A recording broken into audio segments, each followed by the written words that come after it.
കുട്ടികൾ CMA പഠിക്കുന്ന കുട്ടികൾ പറയും CAക്ക് 2 വർഷം ആർട്ടിക്കിൾഷിപ്പ് ചെയ്യണം, പണ്ട് 3 ആയിരുന്നു, 2 വർഷം ആർട്ടിക്കിൾഷിപ്പ്, ഞങ്ങൾക്ക് ആകെ 12 മാസം ചെയ്താൽ മതി, 15 മാസം ചെയ്താൽ മതി. അത് അവരൊരു അഡ്വാൻറ്റേജ് ആയിട്ട് കാണുന്നു. ബട്ട് ടെക്നിക്കലി മീൻസ് അതാണ് അവരുടെ ഡിസഡ്വാൻറ്റേജ്. ഞങ്ങളൊക്കെ BCom പഠിക്കുമ്പം ചാർട്ടേഡ് അക്കൗണ്ടൻറ്റ് എന്നുള്ള കോഴ്സും ഓഡിറ്റർ എന്നുള്ള ഒരു റോളുണ്ട് എന്നല്ലാതെ ഇതൊക്കെ ആരാ പഠിപ്പിക്കുന്നത്, ഇതെവിടെയാണ് പഠിപ്പിക്കുന്നത്, ആരാ ചാർട്ടേഡ് ഒന്നും ഒരു ഇൻഫർമേഷൻ അന്ന് ഗൂഗിളും ഇല്ല, യൂട്യൂബിലും ഒന്നുമില്ല. ഞാൻ പറഞ്ഞത് 99, 98 സമയങ്ങളിലൊക്കെ ഞാൻ ഡിഗ്രിക്ക് പഠിക്കുമ്പം ഇതൊന്നും പറഞ്ഞു തരാനോ ഇതൊക്കെ നമുക്ക് കാണിച്ചു തരാനോ ഒരു ഇൻഫർമേഷനും അവൈലബിൾ അല്ല. ഞാൻ എപ്പോഴും സ്ട്രോങ് ആയിട്ട് റെക്കമെൻഡ് ചെയ്യും, നിങ്ങൾ ഈ ACCA CMA പോലത്തെ കോഴ്സ് ചെയ്യുന്നതിൻ്റെ കൂടെ തന്നെ ഏതെങ്കിലും ചാർട്ടേഡ് അക്കൗണ്ടൻറ്റ് ഫേമിൽ മാൻഡേറ്ററി ആയിട്ട് 1-2 വർഷം നിങ്ങൾ ആർട്ടിക്കിൾഷിപ്പ് അല്ലെങ്കിൽ ഇൻറ്റേൺഷിപ്പൊക്കെ ചെയ്യുകയാണെങ്കിൽ ഓപ്പർച്യൂണിറ്റി വലുതാണ്, അൺബിലീവബിളി വലുതാണ്, ശരിക്കും വലുതാണ്. കാര്യം ഇതാരും തന്നെ ആ ഒരു ആസ്പെക്ട്സ് കാണാറില്ല. ഈ Big 4 എന്ന് കേട്ടിട്ട് എക്സൈറ്റ്മെൻ്റ് ആയി പോകുന്നതിന് മുമ്പ് ആദ്യം ആലോചിക്കേണ്ടത് അവിടെ പോയി എൻ്റെ കരിയർ ഡെവലപ്പ് ചെയ്യാൻ എന്തൊക്കെ ചെയ്യണം എന്ന തീരുമാനത്തോടെ പോകാം. അല്ലാണ്ട് 50,000 70,000 ശമ്പളം കിട്ടുന്നു എന്ന് പറഞ്ഞ് അകത്ത് കയറി കഴിഞ്ഞാൽ നിങ്ങൾ സ്റ്റക്കായി. അപ്പോൾ ഇവിടെയാണ് മിക്ക കുട്ടികളും ചോയ്സ് എടുക്കുന്ന സമയത്ത് കൺഫ്യൂഷനായി മാറുന്നത്.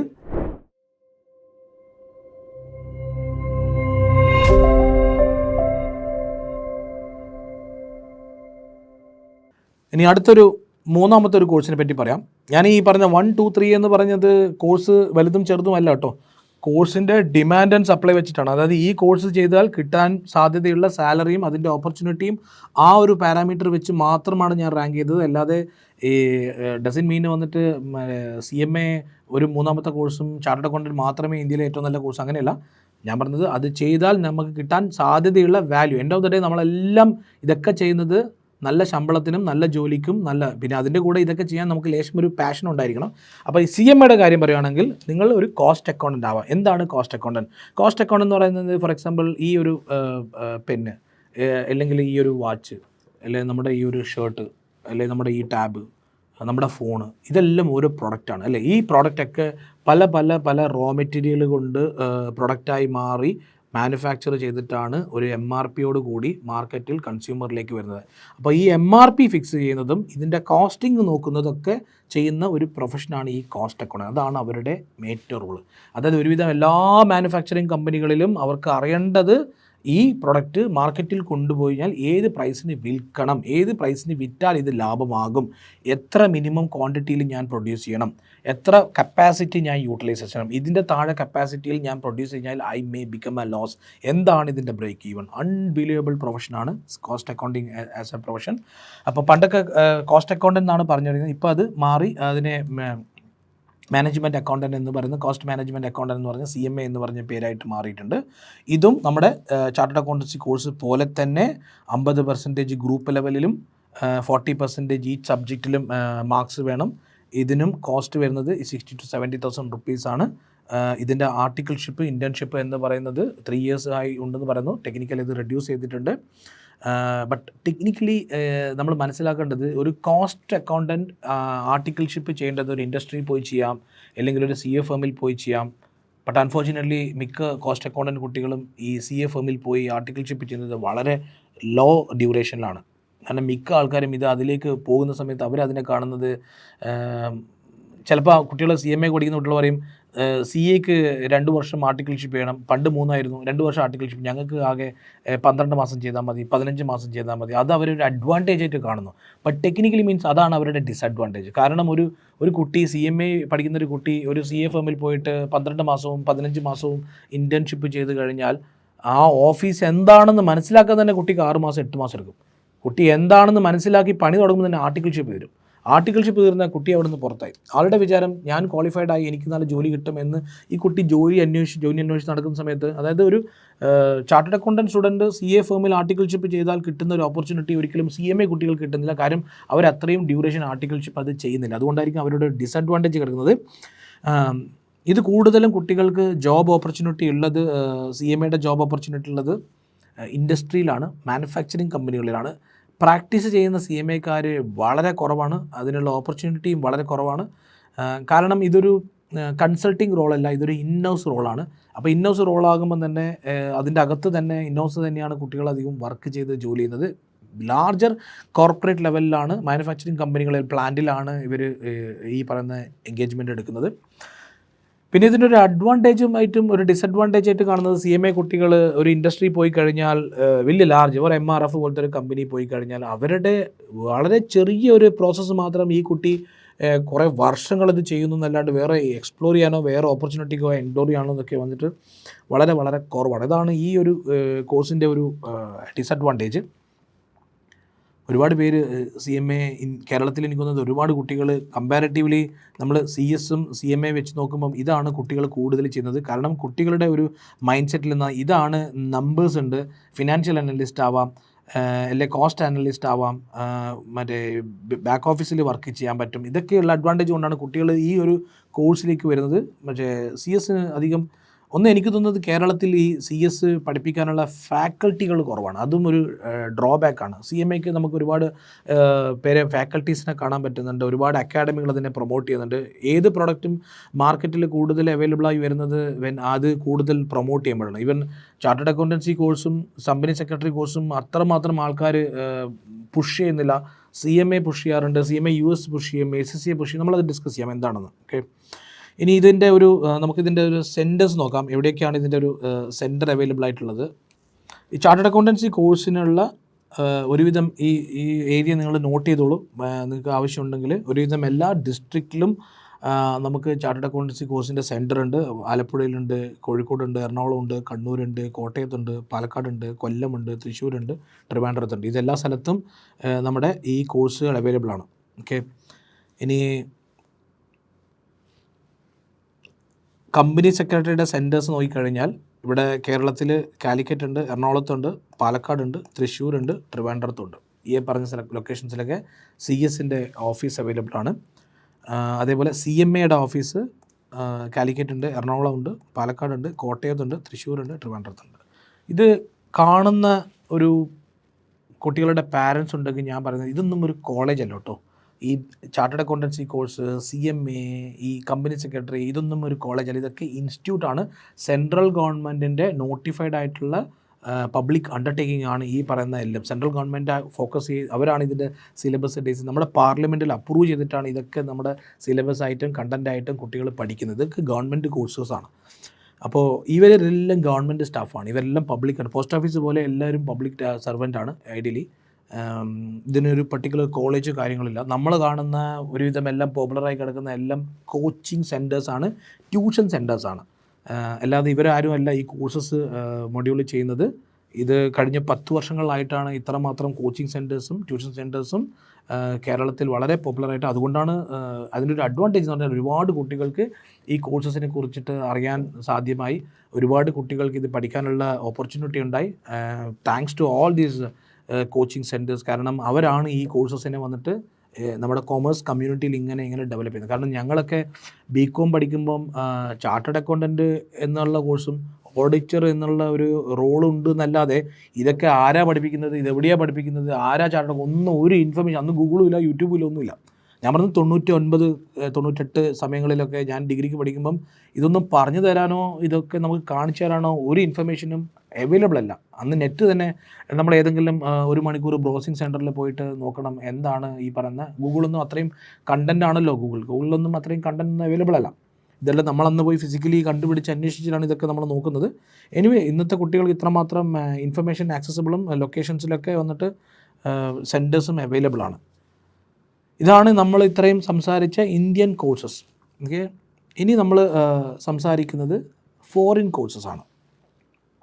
ഇതാണ് കേരളത്തിലെ കുട്ടികൾക്ക് ഏറ്റവും കൂടുതൽ റിലേറ്റ് ചെയ്യാൻ പറ്റുന്നതും അവർക്ക് മനസ്സിലാക്കി വെച്ചിരിക്കുന്നത് കോഴ്സസാണ്. ഒന്ന് ഈ പറയുന്ന വളരെ പോപ്പുലർ ആയിട്ടുള്ള ACCA 150 രാജ്യങ്ങളിൽ ആക്സെപ്റ്റൻസ് ഉണ്ട് എന്ന് മാർക്കറ്റിംഗ് ചെയ്യുന്ന ഒരു കോഴ്സാണ് ഈ പറയുന്ന ACCA.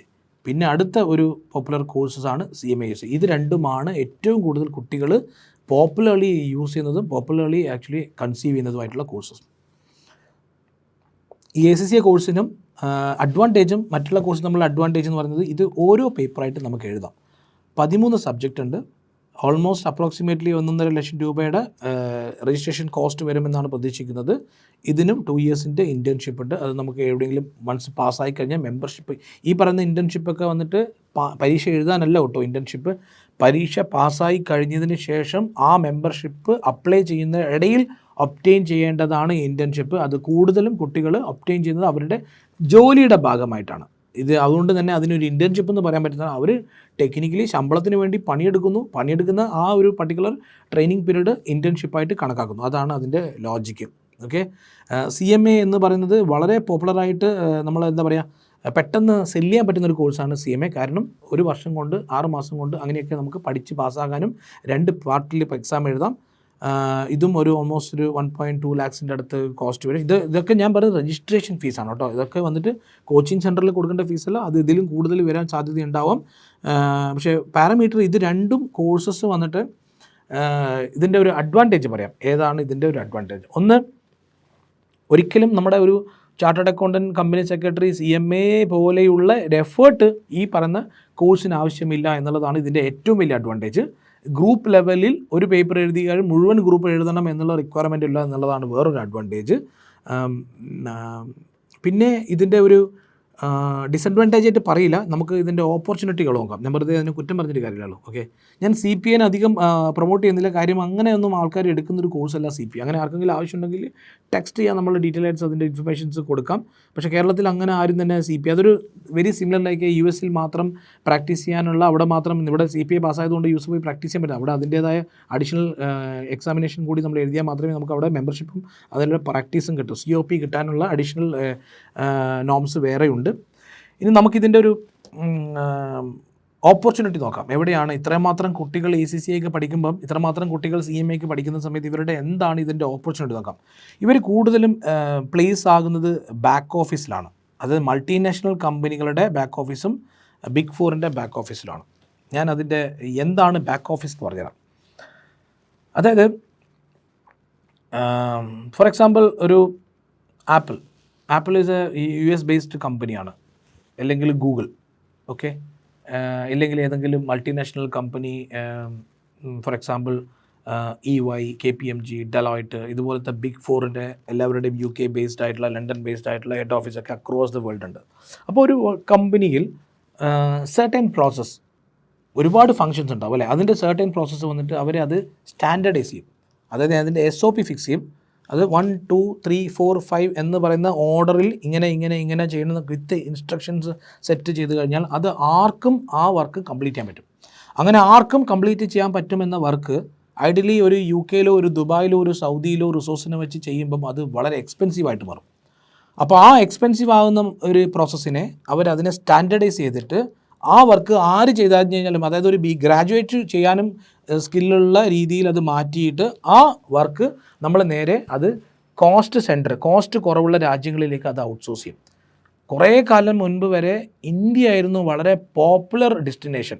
കാര്യം ഇവിടെ സ്കിൽഫുൾ റിസോഴ്സ് അവൈലബിൾ ആണ്, റിസോഴ്സിൻ്റെ കോസ്റ്റ് ചീപ്പാണ്. ചീപ്പ് ഇൻ ദ സെൻസ് വന്നിട്ട് US കോസ്റ്റും ദുബായിയുടെ കോസ്റ്റും വെച്ച് കമ്പയർ ചെയ്യുന്ന സമയത്ത് ഇന്ത്യയിലെ റിസോഴ്സിൻ്റെ കോസ്റ്റ് കുറവാണ്, റിയൽ എസ്റ്റേറ്റ് കുറവാണ്. അങ്ങനെ ഒരുപാട് അഡ്വാൻറ്റേജ് ഉള്ളത് കൊണ്ട് ഇതുപോലെ സ്റ്റാൻഡർഡൈസ് ചെയ്ത ഓപ്പറേഷൻസ് ഒക്കെ വന്നിട്ട് അവർ ബാക്ക് ഓഫീസിലേക്ക് തള്ളും.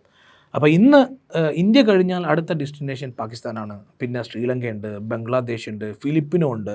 അങ്ങനെ മറ്റുള്ള ചെറിയ കുട്ടി രാജ്യങ്ങളിലേക്കും ഈ പറയുന്ന ഔട്ട്സോഴ്സിങ് പോകുന്നുണ്ട്. ഫോർ എക്സാമ്പിൾ ഡെലോയിറ്റിൻ്റെ ഔട്ട്സോഴ്സിങ് ഏറ്റവും കൂടുതൽ പോകുന്നത് പാകിസ്ഥാനിലാണ്. ഓക്കെ, EYയുടെ ഏറ്റവും കൂടുതൽ ഔട്ട്സോഴ്സിങ് പോകുന്നത് നമ്മുടെ കൊച്ചിയിലാണ്, ഇവിടെ ഇൻഫോപാക്കിലാണ്, സ്മാർട്ട് സിറ്റിയിലും ഇൻഫോപാക്കിലാണ് EYയുടെ ഷെയർഡ് സെൻറ്റേഴ്സ് ഉള്ളത് അല്ലേ. ഈവൻ ലുലുവിൻ്റെ ബാക്ക് ഓഫീസ് വരെ ഇവിടെ കേരളത്തിൽ കൊച്ചിയിലാണുള്ളത് അല്ലേ. അങ്ങനെ ഒരുപാട് ഈവൻ ദുബായ് ബേസ്ഡും കുവൈറ്റ് ബേസ്ഡും ഖത്തർ ബേസ്ഡ് ആയിട്ടുള്ള വലിയ മൾട്ടിനാഷണൽ കമ്പനികളുടെ ബാക്ക് ഓഫീസുകൾ വരെ ഇന്ന് അത് ഇന്ത്യയിലേക്ക് ഷിഫ്റ്റ് ചെയ്യുന്ന റീസൺ എന്ന് പറഞ്ഞാൽ കോസ്റ്റ് കുറവാണ്, റിസോഴ്സ് സ്കിൽഫുള്ളായിട്ടുണ്ട്, അതൊരു സ്റ്റാൻഡേർഡ് ഓപ്പറേറ്റിംഗ് പ്രൊസീജിയർ, ആർക്കും ചെയ്യാൻ പറ്റും. അപ്പോൾ ആർക്കും ചെയ്യാൻ പറ്റും എന്ന് പറയുന്ന SOPs ആണ് ഈ പറയുന്ന ബാങ്ക് ഓഫീസുകളിൽ പോകുന്നത്. അവിടെ നമുക്ക് വേണ്ടത് മാൻ പവറാണ്, അവിടെ ഒരുപാട് റിസോഴ്സിന് ആവശ്യമുണ്ട്. അതുകൊണ്ടാണ് ഈ പറയുന്ന ACCA അല്ലെങ്കിൽ CMA പോലത്തെ കുട്ടികൾക്ക് കൂടുതൽ പെട്ടെന്ന് ആക്സെപ്റ്റ് ചെയ്യാനും പെട്ടെന്ന് സപ്ലൈ നടക്കാനുള്ള സാധ്യത ഈ ബാക്ക് ഓഫീസിലാണ് ഉള്ളത്. ഓക്കെ, ഇനി ഇതിൻ്റെ ഒരു അഡ്വാൻറ്റേജ് എന്ന് പറഞ്ഞു കഴിഞ്ഞാൽ ഈ കുട്ടികൾക്കുള്ള ഓപ്പർച്യൂണിറ്റി, അതായത് ഈ CMA ACCA കഴിഞ്ഞ കുട്ടികൾക്ക് കൂടുതലും ഓപ്പർച്യൂണിറ്റികളുള്ളത് ഈ ബാക്ക് ഓഫീസ് കഴിഞ്ഞാൽ കൂടുതലുള്ളത് അബ്രോഡാണ്. അതായത് ദുബായിലായാലും മിഡിൽ ഈസ്റ്റ് കൺട്രീസിലായാലും അല്ലെങ്കിൽ മറ്റുള്ള രാജ്യങ്ങളിലായാലും നേരത്തെ പറഞ്ഞ പോലെ ഈ പറഞ്ഞ കോഴ്സുകളൊക്കെ എല്ലാവരും പ്രൊമോട്ട് ചെയ്യുന്നത് 150 രാജ്യങ്ങളിൽ തൊഴിലവസരങ്ങളുണ്ട്, ലക്ഷങ്ങൾ ശമ്പളം കിട്ടും എന്നുള്ളതാണ്. ഐഡിയലി ഓപ്പർച്യൂണിറ്റീസ് പുറത്തുണ്ട്, പക്ഷേ അതേ സമയത്ത് ഇത്രയും എക്കണോമി വലുതായ ഇന്ത്യയിൽ ഇല്ല എന്നുള്ളതാണ് അതിൻ്റെ ഒരു സത്യം. കാരണം ഇന്ത്യയിൽ ഇതില്ലാത്തതിൻ്റെ വൺ ഓഫ് ദി റീസൺ ഈ കുട്ടികൾ ആരും തന്നെ നമ്മുടെ ഇന്ത്യൻ റെഗുലേഷൻസിന് ആവശ്യമുള്ള ബിസിനസ്സിന് ആവശ്യമുള്ള ഇൻകം ടാക്സ്, GST, അല്ലെ കമ്പനി ലോ, അല്ലെ PF, ESI, അതായത് ഇന്ത്യക്ക് ആവശ്യമുള്ള ബന്ധപ്പെട്ടിട്ടുള്ള യാതൊരു കണ്ടൻറ്റും കുട്ടികളുടെ സിലബസിൽ ഇൻക്ലൂഡഡ് അല്ല. ഇവരത് പഠിക്കുന്നില്ല എന്നുള്ളത് കൊണ്ട് മാത്രമാണ് ഇവർക്ക് ഇവിടെ ഇന്ത്യയിൽ ജോലി സാഹചര്യം വളരെ കുറവാണ്. ഓക്കെ, പിന്നെ ഇവിടെ സ്വന്തമായിട്ട് പ്രാക്ടീസ് ചെയ്യാൻ, ഫോർ എക്സാമ്പിൾ ഒരു കമ്പനി സെക്രട്ടറി അല്ലെങ്കിൽ കോസ്റ്റ് അക്കൗണ്ടൻറ്റ് അല്ലെങ്കിൽ ചാർട്ടേഡ് അക്കൗണ്ടൻറ്റ് ഇവിടെ സ്വന്തമായിട്ട് ഇവിടെ ജോലിക്ക് പോയിട്ടില്ലെങ്കിലും എനിക്ക് ആവശ്യമുള്ള പ്രാക്ടീസ് ഞാൻ തന്നെ സ്വന്തമായിട്ട് സ്റ്റാർട്ട് ചെയ്യാം എന്നുള്ള ഓപ്പർച്യൂണിറ്റിയും സെൽഫ് പ്രാക്ടീസും ഇല്ല. ഓക്കെ, പിന്നെ ഇത് ഞാൻ പറഞ്ഞ ഇതിൻ്റെ ഒരു പ്രാക്ടിക്കൽ എക്സ്പോഷർ അവർക്ക് മിസ് ചെയ്യുന്ന ആരും തന്നെ ഇവിടെ ഒരു ഇൻറ്റേൺഷിപ്പോ ആർട്ടിക്കിൾഷിപ്പോ ഇവരാരും തന്നെ ചെയ്യുന്നില്ല. അതുകൊണ്ട് ഞാൻ എപ്പോഴും സ്ട്രോങ് ആയിട്ട് റെക്കമെൻഡ് ചെയ്യും, നിങ്ങൾ ഈ ACCA CMA പോലത്തെ കോഴ്സ് ചെയ്യുന്നതിൻ്റെ കൂടെ തന്നെ ഏതെങ്കിലും ചാർട്ടേഡ് അക്കൗണ്ടൻറ്റ് ഫേമിൽ മാൻഡേറ്ററി ആയിട്ട് 1-2 വർഷം നിങ്ങൾ ആർട്ടിക്കിൾഷിപ്പ് അല്ലെങ്കിൽ ഇൻറ്റേൺഷിപ്പൊക്കെ ചെയ്യുകയാണെങ്കിൽ ഓപ്പർച്യൂണിറ്റി വലുതാണ്, അൺബിലീവബിളി വലുതാണ്, ശരിക്കും വലുതാണ്. കാര്യം ഇതാരും തന്നെ ആ ഒരു ആസ്പെക്ട്സ് കാണാറില്ല. അതുകൊണ്ട് എൻ്റെ സ്ട്രോങ് ആയിട്ട് റെക്കമെൻഡേഷൻ, ഈ കോഴ്സസ് വലിയ ഓപ്പർച്യൂണിറ്റി ഉള്ളതാണ്, പക്ഷേ അതേ സമയത്ത് തന്നെ നമ്മൾ ആൾട്ടർനേറ്റീവായിട്ട് ഇവിടെ ഇന്ത്യയിൽ ആവശ്യമുള്ള പ്രാക്ടിക്കൽ എക്സ്പോഷേഴ്സും കൂടിയും ഇതിൻ്റെ കൂടെ അക്വയർ ചെയ്യേണ്ടത് വളരെ വളരെ മസ്റ്റാണ്. അല്ലെങ്കിൽ നമ്മൾ കോഴ്സ് കംപ്ലീറ്റ് ആയി കഴിഞ്ഞാൽ നമ്മൾ സ്റ്റക്കായി മാറും. പിന്നെ ഈ കോഴ്സിനൊക്കെ ഞാൻ പറഞ്ഞില്ലേ, നമ്മളൊരു കോഴ്സ് ചൂസ് ചെയ്യുമ്പോൾ ഞാൻ ആദ്യം മുമ്പിലൊക്കെ പറഞ്ഞ വീഡിയോ പോലെ തന്നെ കോഴ്സ് ഓപ്പർച്യൂണിറ്റി കൊണ്ടതുകൊണ്ട് മാത്രം നമ്മളൊരു കോഴ്സിൽ ജോയിൻ ചെയ്യാൻ പാടില്ല. അത് നമുക്ക് ശരിക്കും സെറ്റാകുമോ എന്ന രീതിയിൽ നമ്മൾ തന്നെ സെൽഫ് അനലൈസ് ചെയ്യണം. ഞാൻ പറഞ്ഞില്ലേ, നമുക്ക് ആരെ വേണം പറ്റിക്കാം. ഓക്കെ, പാരൻസിനെ പറ്റിക്കാം, ടീച്ചറിനെ പറ്റിക്കാം, എല്ലാവരും നമുക്ക് നമ്മളെ പറ്റിക്കാൻ പറ്റും. നമ്മൾ ആരാണെന്ന് സെൽഫ് ഇവാലുവേഷൻ മസ്റ്റാണ്. കാരണം നമുക്ക് നല്ല ബോധമുണ്ട് നമ്മൾ ആരാണെന്ന്, അല്ലേ? അതുകൊണ്ട് തന്നെ ഈ കോഴ്സസ് ചെയ്യുന്ന സമയത്ത് ശരിക്കും നിങ്ങളുടെ സ്ട്രോങ് ആയിട്ടുള്ള ഡിസയറായിട്ടും നിങ്ങളുടെ കോമ്പിറ്റൻസി ആയിട്ടും സംഭവം മാച്ച് ആയിരിക്കണം. ഇല്ലെങ്കിൽ നമ്മൾ ഈ കോഴ്സിലൊക്കെ പോയിട്ട്, അതുകൊണ്ട് ഞാൻ ബിഗിനിങ്ങിൽ പറഞ്ഞത് ഈ കോഴ്സിനൊക്കെ അൺഫോർച്ചുനേറ്റ്ലി കുട്ടികൾ പോയിട്ട് 25-26 വയസ്സിൽ സ്റ്റക്കായ സമയത്ത് അവർ ചോദിക്കും, ഈ കോഴ്സ് എനിക്ക് സെറ്റായതല്ല, ഞാൻ അറിയാതെ ഈ കോഴ്സിൽ വന്നതാണ്. ഞാൻ ഈ പറഞ്ഞ വളരെ ബേസ് ലെവലിൽ കാര്യം പറഞ്ഞാൽ നിങ്ങൾ യൂട്യൂബിൽ കയറി കഴിഞ്ഞാൽ ഒരുപാട് വീഡിയോസ് ഉണ്ട്. അതുകൊണ്ട് ഏത് കോഴ്സ് ചൂസ് ചെയ്യുന്ന സമയത്തും ഞാൻ പറഞ്ഞത് CA ആയിക്കോട്ടെ, CS ആയിക്കോട്ടെ, CMA ആയിക്കോട്ടെ, ACC ആയിക്കോട്ടെ, ഒരു ദിവസം നിങ്ങൾ നിങ്ങളെ തന്നെ ഇവാലുവേറ്റ് ചെയ്യുക. നിങ്ങൾ നിങ്ങളുടേതായ കഴിയുന്ന എല്ലാ ഇൻഫർമേഷനും ആക്സസ് ചെയ്യുക.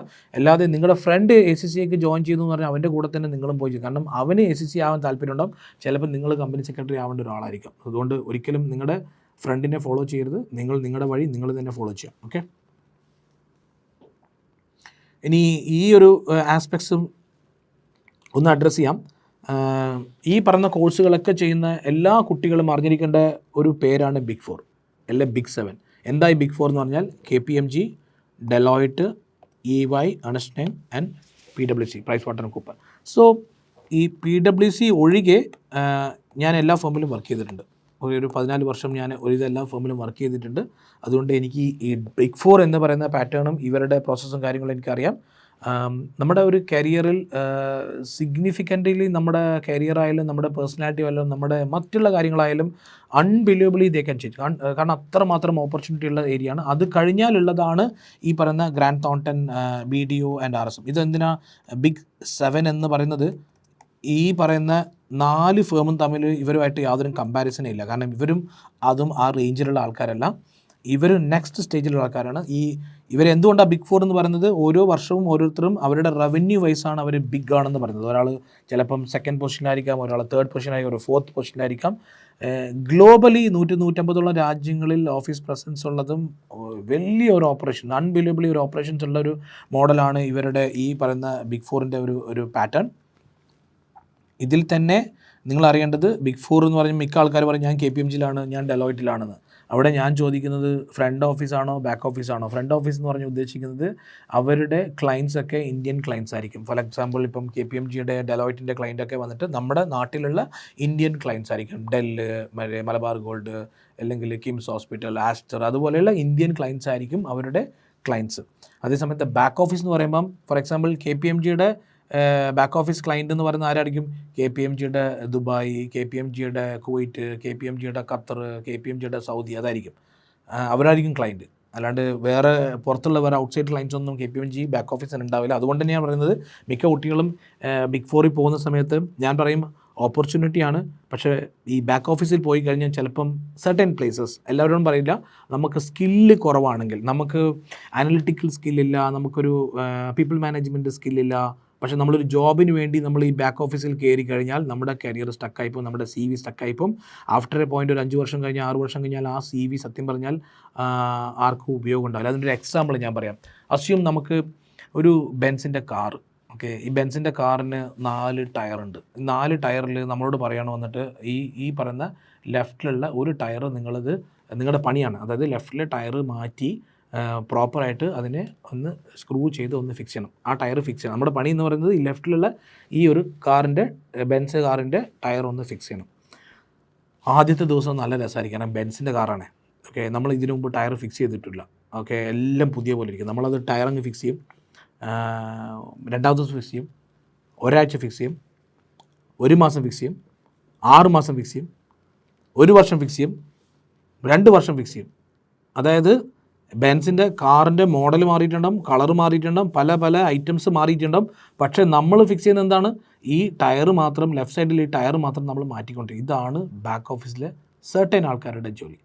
ബട്ട് ആഫ്റ്റർ എ പോയിൻ്റ് നമുക്കൊരു ഏജ് കൂടി, നമുക്ക് ഗ്രോത്ത് ഉണ്ടാവില്ല, പല കാരണങ്ങൾ കൊണ്ട് നമുക്കൊരു വേറൊരു മോഡ് ഓഫ് ചേഞ്ച് ആവശ്യമുണ്ടെങ്കിൽ നമ്മൾ അന്വേഷിക്കുക.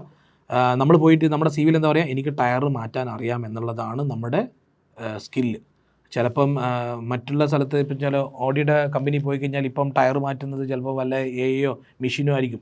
ഞാൻ പറഞ്ഞത് എനിക്ക് ആകെ അറിയുന്നത് ടയർ മാറ്റൽ പണി മാത്രമാണ്. ആരിപ്പോൾ പറഞ്ഞത് ഇപ്പം ഞങ്ങളാരും ടയർ മാറ്റുന്നത് ആൾക്കാരല്ല. ഞാൻ പറഞ്ഞത് ഒരു എക്സാമ്പിൾ വെച്ച് പറയാണ്. ഇങ്ങനെ നിങ്ങളുടെ കരിയർ ഒരിക്കലും സ്റ്റക്ക് ആവരുത്.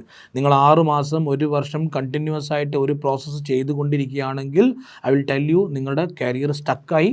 പിന്നെ ആ CV ഒന്നുമില്ല, സിമ്പിളാണ്. നിങ്ങളൊരു CV എടുക്കുക, നിങ്ങൾ നോട്ട് ചെയ്യുക, ഞാൻ കഴിഞ്ഞ മാസം എന്ത് ചെയ്തു, ഈ മാസം എന്ത് ചെയ്തു, കഴിഞ്ഞ മാസവും ഈ മാസവും തമ്മിൽ ഞാൻ ചെയ്ത വർക്കിൻ്റെ നേച്ചർ ഓഫ് എൻഗേജ്മെൻറ്റിൽ ഡിഫറൻസ് ഉണ്ടോ, അടുത്ത മാസം ഇത് തന്നെയാണോ ചെയ്യുന്നത്. 6 മാസം നിങ്ങൾ CV ഉണ്ടാക്കിയിട്ട് പ്രത്യേകിച്ചിട്ട് ഒന്നും ഞാൻ ചെയ്യുന്നു, ഇത് തന്നെ ചെയ്ത പണി തന്നെ ചെയ്തുകൊണ്ടിരിക്കുന്നു എന്നൊരു CV ഉണ്ടാക്കി കഴിഞ്ഞാൽ നിങ്ങൾ മനസ്സിലാക്കിക്കോ, നിങ്ങളുടെ കരിയർ സ്റ്റക്കായി. കാരണം ആ CVയിലുള്ള ആ റിക്വയർമെൻറ്റ് എല്ലാവർക്കും സൂട്ടാകണമെന്നില്ല, എല്ലാവർക്കും ആവശ്യം ഉണ്ടാവണമെന്നില്ല. അതാണ് ഞാൻ എൻ്റെ ഒരു പേഴ്സണൽ ലെവലിൽ നിങ്ങളുടെ ഒരു സ്ട്രോങ് ആയിട്ടുള്ള റെക്കമെൻഡേഷൻ. അതുകൊണ്ട് ഈ ബിഗ് ഫോർ എന്ന് കേട്ടിട്ട് എക്സൈറ്റ്മെൻ്റ് ആയി പോകുന്നതിന് മുമ്പ് ആദ്യം ആലോചിക്കേണ്ടത് അവിടെ പോയി എൻ്റെ കരിയർ ഡെവലപ്പ് ചെയ്യാൻ എന്തൊക്കെ ചെയ്യണം എന്ന തീരുമാനത്തോടെ വാ. അല്ലാണ്ട് 50,000 75,000 ശമ്പളം കിട്ടുന്നു എന്ന് പറഞ്ഞ് അകത്ത് കയറി കഴിഞ്ഞാൽ നിങ്ങൾ സ്റ്റക്കായി. ഓക്കെ, അതാണ് എനിക്കുള്ള ഒരു അഡ്വൈസ് കുട്ടികളോട്.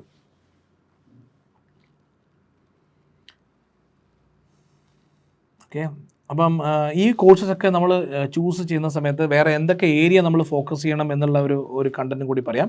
നമ്മൾ ക്ലാസ്സസ് അറ്റൻഡ് ചെയ്യണം. ഞാൻ നേരത്തെ പറഞ്ഞതുപോലെ ഡിപ്പെൻസ്. എല്ലാവരും ക്ലാസ്സസ് അറ്റൻഡ് ചെയ്യണമെന്ന് പറഞ്ഞാൽ എല്ലാവർക്കും സ്കിൽ ഉണ്ടാവണമെന്നില്ല, നോളജ് ഉണ്ടാവണമെന്നില്ല, എല്ലാവർക്കും ആ ഒരു സ്പൂൺ ഫീഡിങ് ആവശ്യമുള്ള കുട്ടികളായിരിക്കാം. അപ്പോഴും ഞാൻ പറയും, ഈ പറയുന്ന പ്രൊഫഷണൽ കോഴ്സസിൽ ഒരു 4-5 പേപ്പറിന് മാത്രമേ ശരിക്കും പറഞ്ഞാൽ നിങ്ങൾക്ക് കോച്ചിങ്ങും ക്ലാസ്സും ആവശ്യമുള്ളൂ. ബാക്കിയൊക്കെ നിങ്ങൾക്ക് സ്വന്തം പഠിച്ച് ഇംഗ്ലീഷാണ് അല്ലേ, ഇംഗ്ലീഷാണ്. അത്യാവശ്യം ആ സബ്ജക്റ്റിനോട് താല്പര്യമുണ്ടെങ്കിൽ നിങ്ങൾക്ക് തന്നെ പഠിച്ച് മനസ്സിലാക്കാൻ പറ്റുന്ന കോഴ്സസ് മാത്രമേ ഉള്ളൂ. ഞാൻ പറഞ്ഞില്ലേ, ഞാനൊരു മലയാളം മീഡിയം സ്കൂളിൽ പഠിച്ചിട്ട് ഗവൺമെൻറ് കോളേജിൽ പഠിച്ചിട്ട് ഞാൻ ഈ ചാർട്ടേഡ് അക്കൗണ്ടൻസി കോഴ്സിൽ ആകെ 4-5 പേപ്പറിന് മാത്രമേ, മൊത്തം 4-5 പേപ്പറിന് മാത്രമേ ഞാൻ ക്ലാസ്സിന് പോയിട്ടുള്ളൂ. ബാക്കി കൂടുതലും ഞാനത് സെൽഫായിട്ടാണ് പഠിച്ചത്. അതുകൊണ്ട് നിങ്ങൾ അതുപോലെ പഠിക്കണമെന്ന് ഞാൻ നിർബന്ധിക്കില്ല. പക്ഷേ പോസിബിലിറ്റി ഉണ്ട്. ഞാൻ പറഞ്ഞത് എന്നെ കൊണ്ട് പറ്റുവാണെങ്കിൽ നിങ്ങളെ കൊണ്ട് പറ്റും. അതുകൊണ്ട് നിങ്ങൾക്കും ആ ഒരു സംഭവത്തിൽ നിങ്ങൾ പഠിച്ചതിന് ശേഷം ഒരു ഗൈഡൻസ് ആയിട്ട് നിങ്ങൾ മറ്റുള്ള കാര്യങ്ങളൊക്കെ നിങ്ങൾ നോട്ട് ചെയ്യാം. പക്ഷേ ഈ ഒരു കാര്യങ്ങളൊക്കെ നമ്മൾ സെൽഫായിട്ട് പഠിച്ചിട്ടില്ലെങ്കിൽ ഇത് ഒരിക്കലും രജിസ്റ്റർ ആവില്ല. നമ്മുടെ ഫണ്ടമെൻ്റൽ, നമ്മുടെ ഫൗണ്ടേഷൻ സ്ട്രോങ് ആയിട്ടില്ലെങ്കിൽ നമ്മുടെ കരിയറിൽ നമുക്ക് പിന്നെ പ്രോഗ്രസ് ചെയ്യാൻ പറ്റും. കാരണം ഈ എക്സാമിനേഷൻ പാസ്സാകാൻ വേണ്ടി മാത്രം പഠിച്ചതുകൊണ്ട് ഒരാൾ സക്സസ്ഫുൾ ആകുമെന്ന് ഞാൻ പറയുന്നില്ല കേട്ടോ. ഞാൻ പറഞ്ഞില്ലേ, നമുക്ക് മുന്നിൽ ഒരുപാട് കമ്പനി സെക്രട്ടറിമാരുണ്ട്, ചാർട്ടേഡ് അക്കൗണ്ടന്റുമാരുണ്ട്, CMAക്കാരുണ്ട്, ACCAക്കാരുണ്ട്, ഇതൊക്കെ പാസ്സായ ആൾക്കാരുണ്ട്. അവരെല്ലാവരും ലൈഫിൽ നന്നായി പ്രോഗ്രസ് ചെയ്തിട്ട് ഷൈൻ ചെയ്യുന്നുണ്ടെന്ന് പറയാൻ പറ്റില്ല കേട്ടോ. കാരണം അവർ പഠിച്ചത് പരീക്ഷ പാസ്സാവാനും അവർക്കൊരു ജോലിക്കും വേണ്ടി അവർ പഠിച്ചു. ഈ ഒരു പ്രൊഫഷനൊക്കെ വന്നിട്ട് നമ്മൾ സക്സസ്ഫുൾ ആകാൻ നമുക്ക് നല്ല പാഷൻ ഉണ്ടായിരിക്കണം. കാരണം ഈ ഒരു പരിപാടിയായിട്ട് മുന്നോട്ട് പോകുമ്പം പാഷൻ ഇല്ലെങ്കിൽ നമ്മൾ പറയില്ലേ, അതും ഇതുമായിട്ട് യാതൊരു ജോയിൻ്റ് ഉണ്ടാവില്ല. കാരണം നമുക്ക് മാസാവസാനം ശമ്പളം മാത്രമായിരിക്കും നമ്മുടെ ഒരു മീൻ, അല്ലാതെ ഇതുമായിട്ട് നമ്മൾ അലൈൻഡ് ആയിരിക്കില്ല. അതാണ് അതിൻ്റെ ഒരു പ്രത്യേകത. പാസിംഗ് ക്രൈറ്റീരിയ ഞാൻ ഓൾറെഡി എക്സ്പ്ലെയിൻ ചെയ്തിട്ടുണ്ട് മുന്നുള്ളത്തെ വീഡിയോയിൽ, എങ്ങനെയാണ് ഇത് പാസ്സാവേണ്ടത്. എക്സാം കണ്ടക്ട് ചെയ്യുന്നത് ഇപ്പം ആദ്യമൊക്കെ 2 times ആയിരുന്നു ഈ പറയുന്ന എക്സാംസൊക്കെ കണ്ടക്ട് ചെയ്യുന്നത്. ഇപ്പോൾ ഇൻസ്റ്റിറ്റ്യൂട്ട് തന്നെ അത് 3 പ്രാവശ്യമാക്കി മാറ്റിയിട്ടുണ്ട്. ഡ്യൂറേഷൻസ് കൂടിയിട്ടുണ്ട്. മോഡ് ഓഫ് എക്സാംസ് എന്ന് പറയുന്നത് ഞാൻ പറഞ്ഞിട്ടില്ലേ, എക്സാമിന് ഇതിനെക്കാട്ടും വളരെ ഇമ്പോർട്ടൻ്റ് പറയുന്നത് എക്സാമിന് എങ്ങനെ പ്രിപ്പയർ ചെയ്യണമെന്നാണ്. അൺഫോർച്ചുനേറ്റ്ലി കുട്ടികളുടെ മൈൻഡ് സെറ്റ് എക്സാം വരുന്നതിൻ്റെ ഒരാഴ്ച മുമ്പിലാണ് ഈ കുട്ടികൾക്കൊക്കെ ഈ പ്രഷർ കൂടിയത്, അല്ലേ, അതായത് തീർക്കണം എന്നുള്ളത്. നിങ്ങൾ ഏത് എക്സാമിനേഷൻ കണ്ടു കഴിഞ്ഞാലും നിങ്ങൾ ശ്രദ്ധിച്ചോളൂ, there is a huge gap. നമുക്ക് പഠിക്കാൻ 4 മാസമുണ്ട്, 6 മാസമുണ്ട്, 8 മാസമുണ്ട്. നമ്മുടെ മുന്നിൽ വലിയൊരു ഗോളായിട്ട് തോന്നും. പക്ഷേ ഈ ഗോൾ എന്ന് പറയുമ്പോൾ നമുക്കൊരിക്കലും ആ ഒരു പ്രഷർ ഉണ്ടാവില്ല. അതായത് 6 മാസം മുമ്പുള്ള പ്രഷർ ആയിരിക്കില്ല എക്സാമിന് ഒരാഴ്ച മുമ്പുള്ള പ്രഷർ, അല്ലേ. ഒരാഴ്ച മുമ്പുള്ള പ്രഷർ കുറച്ചുകൂടി കൂടുതലാണ്. ആ കൂടുതലുള്ള പ്രഷർ ഒരിക്കലും നമുക്ക് ഒരു 6 മാസം മുമ്പ് ഫീൽ ചെയ്യില്ല. കാരണം നമ്മുടെ മുന്നിൽ ഒരുപാട് ദിവസങ്ങളുണ്ട് എന്നുള്ളൊരു തോന്നൽ വരും. 6 ദിവസം മുമ്പ്, ഒരാഴ്ച മുമ്പ് എന്ന് പറയുമ്പോൾ നമ്മുടെ മുന്നിൽ ഒരു 6 ദിവസമേ ഉള്ളൂ. അതിൻ്റെ ഒരു പാറ്റേൺ ഞാൻ പറയാം. നമ്മളൊരു എക്സാമിനേഷൻ എഴുതാൻ തുടങ്ങി. നിങ്ങൾ നോക്കിക്കോളൂ, ആദ്യത്തെ 3 മണിക്കൂറിൻ്റെ മൊത്തം എക്സാമിനേഷൻ ടൈമിൽ ആദ്യത്തെ 1 മണിക്കൂറിൽ നമ്മൾ എഴുതുന്നതും അവസാനത്തെ 2 മണിക്കൂർ നമ്മൾ എഴുതുന്ന തമ്മിൽ നല്ല വ്യത്യാസമുണ്ടാകും. നമ്മുടെ അവസാനം എഴുതുന്ന 2 മണിക്കൂറിലായിരിക്കും നമ്മുടെ ഒരു 60 to 70% മാർക്സ് നമ്മൾ സ്കോർ ചെയ്യുന്നത്. അത്ര തന്നെ ഔട്ട്പുട്ടും അത്ര തന്നെ ഇതും നമുക്ക് ആദ്യത്തെ 1 മണിക്കൂറിൽ കിട്ടില്ല, ആ സ്പീഡ് കിട്ടില്ല. എന്തുകൊണ്ടാണ് മൈൻഡ് സെറ്റ് വന്നിട്ട് ക്ലിയർ ആയിട്ട് പറയുന്നത്, എനിക്ക് എൻ്റെ മുന്നിൽ 2 മണിക്കൂറേ ബാക്കിയുള്ളൂ, എൻ്റെ മുന്നിൽ ഇനി 1 മണിക്കൂറേ ബാക്കിയുള്ളൂ, എൻ്റെ മുന്നിൽ ഇനി അരമണിക്കൂറേ ബാക്കിയുള്ളൂ എന്ന രീതിയിൽ വരുമ്പോൾ നമ്മുടെ മോഡ് ഓഫ് എഴുതുന്നതിൻ്റെ പാറ്റേൺ സ്പീഡ് കൂടി. അതുകൊണ്ടാണ് നമ്മൾ പറയുന്നത് അവസാനം നമ്മൾ ഒരു 5 മിനിറ്റ്, ഒരു 10 മിനിറ്റ് എന്നൊക്കെ ചോദിച്ച് നമ്മൾ എക്സാം എഴുതുന്ന പറഞ്ഞാൽ അവിടെയാണ് the whole output is coming, അല്ലേ. അപ്പോഴാണ് അവിടെ നമ്മുടെ ബ്രെയിൻ സ്ട്രോങ് ആയിട്ട് വന്നിട്ട് ഫോക്കസ് ചെയ്തിട്ട് ഇങ്ങനെ എഴുതിക്കൊണ്ടിരിക്കുകയാണ്. പക്ഷേ ഇതൊരിക്കലും നമുക്ക് ആദ്യത്തെ ബിഗിനിങ്ങിൽ കിട്ടില്ല. അത് തന്നെയാണ് ഈ പറഞ്ഞ എക്സാമിന് പ്രിപ്പയർ ചെയ്ത് നമുക്ക് ആദ്യത്തെ 2-3 മാസമൊക്കെ ടൈം ഉണ്ടാകുമ്പോൾ നമുക്ക് തോന്നും വളരെ റിലാക്സ് ആയിട്ട് തോന്നും.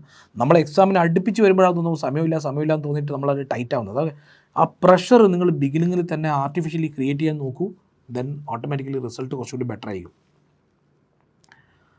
അതാണ് ഞാൻ പറഞ്ഞത് ടൈം മാനേജ്മെൻറ്റ് എക്സാമിനേഷൻ അപ്രോച്ച്. ഇതൊക്കെ ഈ കോഴ്സൊക്കെ വന്നിട്ട് മൈൻഡ് സെറ്റാണ്. ഞാൻ പറയുന്നത് നിങ്ങൾ ഈ കോഴ്സ് ഗ്രാജുവേഷൻ കോഴ്സ് പോലെ കാണരുത്. ഇതിനെ പറയുന്നത് തന്നെ പ്രൊഫഷണൽ കോഴ്സ് എന്നാണ്, അല്ലേ. പ്രൊഫഷണൽ കോഴ്സ് എന്ന് പറയുമ്പോൾ നമുക്കൊരു മൈൻഡ് സെറ്റ് ഈ കോളേജിൽ പോകുന്ന ആറ്റിറ്റ്യൂഡിൽ, കോളേജിൽ പോകുന്ന എൻവയോൺമെൻറ്റിൽ പോയി കഴിഞ്ഞാലുള്ള ഒരു പ്രശ്നം എന്ന് പറഞ്ഞാൽ, ഞാനതിൻ്റെ ഒരു പാറ്റേൺ പറഞ്ഞുതരാം. ഈ കോഴ്സിനൊക്കെ കുട്ടികൾക്ക് എല്ലാവർക്കും ഉറപ്പായിട്ടും അറിയുന്നൊരു കാര്യമുണ്ട്, ഫോക്കസ് വേണം, നന്നായി പഠിക്കണം, അല്ലേ. ഇതറിയാത്ത ആരെങ്കിലും ഉണ്ടോ? എല്ലാവർക്കും അറിയാം, നന്നായി പഠിക്കണം, ഫോക്കസ് വേണം. ഈ ഫോക്കസും നന്നായി പഠിക്കണം എന്നുള്ള ഒരു പാറ്റേണിലാണ് നമ്മൾ കുട്ടികളുടെ ഇടയിൽ ഈ എൻ്റർടൈൻമെൻറ്റ് കൊണ്ടുവരുന്നത്, അല്ലേ. കോളേജിൻ്റെ അതേ മോഡ്, അതേ മൈൻഡ് സെറ്റിൽ നമ്മൾ കൊണ്ടുവരുന്ന സമയത്ത് കുട്ടികൾ ആ എൻ്റർടൈൻമെൻറ്റ് മോഡിലേക്ക് പോകും, അല്ലേ. ഈ എൻ്റർടൈൻമെൻറ്റ് മോഡിൽ പോകുന്ന സമയത്ത് കുട്ടികൾ ഒരിക്കലും പ്രൊഫഷണലി ഫോക്കസ് ചെയ്ത് തിങ്ക് ചെയ്യണമെന്നില്ല. അതിനുള്ള ഒരു ഡ്രോബാക്ക് എന്ന് പറഞ്ഞാൽ, കുട്ടികൾ ഈ 3-4 വർഷം ഈ പഠിക്കുന്ന കോഴ്സ് CA, CMA, ACCA കോഴ്സുകൾ ഒരു കോളേജിൽ പോകുന്ന അതേ മൈൻഡ് സെറ്റിൽ തന്നെ പഠിച്ചു മാറി വരുന്ന സമയത്ത് എൻഡ് റിസൾട്ട് എന്താ സംഭവിക്കുക? കുറേ കുട്ടികൾ കോഴ്സ് കംപ്ലീറ്റ് ചെയ്യുന്നില്ല, വളരെ കുറച്ച് കുട്ടികൾ മാത്രം കംപ്ലീറ്റ് ചെയ്ത് പുറത്തു പോകുന്നു. ഈ കുറേ കുട്ടികൾ കംപ്ലീറ്റ് ചെയ്യാത്ത കുട്ടികളുണ്ടല്ലോ, ഈ കുട്ടികൾ ഒരിക്കലും തന്നെ കംപ്ലൈൻറ്റ് ചെയ്യില്ല, ഞാൻ എൻ്റർടൈൻഡ് ആയിരുന്നു, ഞാൻ എൻ്റെ ഫോക്കസ് നഷ്ടപ്പെട്ടിരുന്നു, അതൊന്നും ആരും കംപ്ലൈൻറ്റ് ചെയ്യില്ല. കാര്യം അവന് തന്നെ അറിയായിരുന്നു, അവന് ഫോക്കസ് ഉണ്ടായിരുന്നില്ല, അവൻ മര്യാദയ്ക്ക് പഠിച്ചിട്ടുണ്ടായിരുന്നില്ല, അവൻ നന്നായിട്ട് എൻജോയ് ചെയ്തു, അവനിൽ തന്നെ കുറ്റം പറയും. അതായത് ഒരിക്കലും പഠിച്ച ഇൻസ്റ്റിറ്റ്യൂട്ടിനെയോ അല്ലെങ്കിൽ മറ്റേ നമ്മളുടെ കോഴ്സിനെയോ അല്ലെങ്കിൽ സിലബസിനെയോ ആരും കുറ്റം പറയില്ല. ഞാൻ മര്യാദയ്ക്ക് പഠിച്ചില്ല, ഞാൻ എൻ്റർടൈൻഡ് ആയിരുന്നു. അത് എനിക്ക് എപ്പോഴും I have A very strong opposition. Professional കോഴ്സിനെ പ്രൊഫഷണലായിട്ട് തന്നെ ഡീൽ ചെയ്യാം. കാരണം അതിന് വേണ്ടത് നമുക്ക് നല്ല സ്ട്രോങ് ആയിട്ടുള്ള ഫോക്കസ് വേണം, നമുക്ക് അറ്റൻഷൻ വേണം. കാരണം അറ്റൻഷനും ഫോക്കസും ഇല്ലെങ്കിൽ ഇതുപോലത്തെ കോഴ്സസ് നമുക്ക് കംപ്ലീറ്റ് ചെയ്യാൻ ഭയങ്കര ബുദ്ധിമുട്ടാണ്.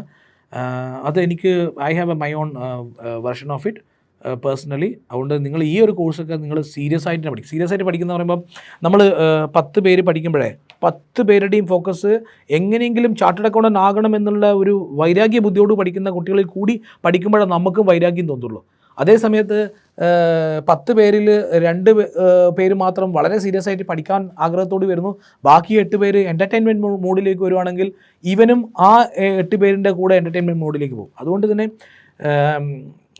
അതാണ് എൻ്റെ ഒരു പേഴ്സണൽ വിഷൻ കേട്ടോ. മറ്റുള്ള ഡോണ്ട് മിസ്റ്റേക്ക് മീ. ഇനി ഒരു പാരാമീറ്റർ നമുക്ക് പറയുന്നത് എങ്ങനെയാണ് നമ്മുടെ ഇൻറ്റേൺഷിപ്പും നമ്മുടെ വർക്ക് എക്സ്പീരിയൻസ് നമ്മൾ സെലക്ട് ചെയ്യേണ്ടത്. ഞാൻ പറയുമ്പോൾ ചാർട്ടേഡ് അക്കൗണ്ട് ഫേമിലാണ് നിങ്ങൾക്ക് ഇതുപോലത്തെ ഇൻറ്റേൺഷിപ്പും ആർട്ടിക്കിൾഷിപ്പിൻ്റെ ഒക്കെ ഓപ്പർച്യൂണിറ്റീസ് കൂടുതലുള്ളത്. അപ്പോൾ നമ്മൾ ആർട്ടിക്കിൾഷിപ്പ് ഫേം സെലക്ട് ചെയ്യുമ്പം ബാങ്ക് ഓഡിറ്റ് ഉണ്ടോ, ഔട്ട്സൈഡ് ട്രാവൽ ഉണ്ടോ, ഫുഡ് എങ്ങനെ കിട്ടും, ഇതൊന്നുമല്ല നമ്മൾ നോക്കേണ്ടത്. അവിടെ എത്രത്തോളം ജോലിയുണ്ട്, എത്ര സീനിയർ ചാർട്ടേഡ് അക്കൗണ്ടൻ്റ് ഉണ്ട്, എത്രത്തോളം എനിക്ക് പഠിക്കാൻ പറ്റും, ഏത് വെറൈറ്റി ഓഫ് വർക്ക് ഉണ്ട്, ക്ലയൻ്റ് ഉണ്ട്, ഈ ഒരു പാരാമീറ്റർ വേണം നിങ്ങൾ ചെക്ക് ചെയ്യാൻ. കാര്യം അപ്പോൾ മാത്രമേ നിങ്ങളുടെ ഇൻറ്റേൺഷിപ്പ് പ്രൊഡക്റ്റീവ് ആകത്തുള്ളൂ. അല്ലാതെ വന്നിട്ട് കാരണം എൻഡ് ഓഫ് ദ ഡേ നമ്മൾ പോകുന്നത് തന്നെ ജോലി പഠിക്കാനാണല്ലോ. ജോലി പഠിക്കുന്നത് നല്ല എൻവയോൺമെൻറ്റിൽ നല്ല സീനിയേഴ്സിൽ നിന്ന് മാത്രമേ നമുക്കത് പഠിക്കാൻ പറ്റൂ. അതുകൊണ്ട് ഏറ്റവും കൂടുതൽ ജോലിയുള്ളതും ഏറ്റവും ടഫായിട്ടുള്ള സീനിയറുള്ള സ്ഥലത്ത് പോയി കഴിഞ്ഞാൽ നിങ്ങളുടെ ആർട്ടിക്കിൾഷിപ്പ് കുറച്ചും കൂടി പ്രൊഡക്റ്റീവ് ആവും. ഓക്കെ, അത് നിങ്ങൾ സെലക്ട് ചെയ്യുമ്പോൾ വളരെ വളരെ കെയർഫുള്ളായിട്ട് നോക്കണം.